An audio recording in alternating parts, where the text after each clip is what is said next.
So hello everyone, आज की इस वीडियो में हम बात करेंगे एंड्रोशियम के बारे में। ठीक है, जो कि मेल रिप्रोडक्टिव ऑर्गन होता है प्लांट्स के अंदर। तो एंड्रोशियम किससे कंपोस्ट होकर बनता है? एंड्रोशियम बनता है स्टेमन्स के फॉर्म मिलने से। कंपोस्ट ऑफ स्टेमन से क्या बन जाता है? एंड्रोशियम। अब जो एंड्रोशियम के अंदर हम बात करें तो स्टेमन के अंदर जो मेल रिप्रोडक्टिव ऑर्गन होता है उसके दो पार्ट होते हैं। एक होता है फिलामेंट, जिसको हम स्टार्क भी बोल देते हैं, और एक होता है एंथर। ठीक है।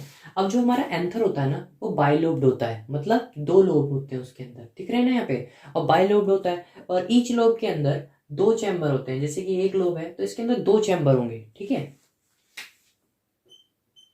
ठीक है। एक लोब के अंदर दो चैम्बर होंगे, और दोनों चैम्बर जो होते हैं उसको हम क्या बोल देते हैं? Pollen sac.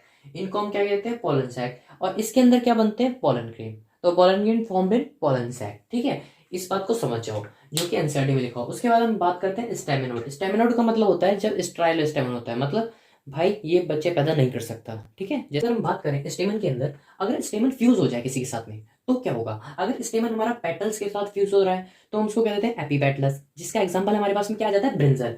और अगर वही स्टेमन पेरियंथ के साथ फ्यूज हो रहा है तो उसको हम कहते हैं एपीफाइलस। अभी लास्ट लेक्चर में हमने पढ़ा था पेरियंथ का मतलब क्या होता है, जब कैलेक्स और कोरोला डिस्टिंक्ट ना हो। ठीक है। उसके बाद में हमारे पास में एक चीज और आती है, वो होती है कि स्टेमन जो है अगर वो रिमेन्स फ्री रहे, मतलब वो किसी से फ्यूज ही ना करे, अगर अकेले रहे, तो उसको क्या कहेंगे?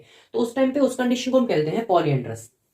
ठीक है, अगर स्टेमन फ्यूज नहीं है तो उसको हम कहते हैं पॉलीएंड्रस। लेकिन अगर यूनाइट हो जाए, क्या पता किसी प्लांट में यूनाइट भी तो स्टेट होगी ना, तो उस स्टेट में हम क्या कह देते हैं? उस स्टेट में हमारे पास में तीन ऑप्शन आ जाते हैं। अगर एक बंच में यूनाइट हो रखे हैं तो उसको हम कह देते हैं मोनोएडल्फस, जिसका एग्जांपल हमारे पास में क्या आ जाता है? China rose. और अगर हमारे पास में दो बंच में प्रेजेंट होता है तो उसको हम कह देते हैं डाईएडल्फस, जिसका एग्जांपल हमारे पास में आ जाता है पी। और अगर उससे ज्यादा बंचेस प्रेजेंट है तो उसको हम कह देते हैं पॉलीएडल्फस, जिसका एग्जांपल हमारे पास में आ जाता है सिट्रस।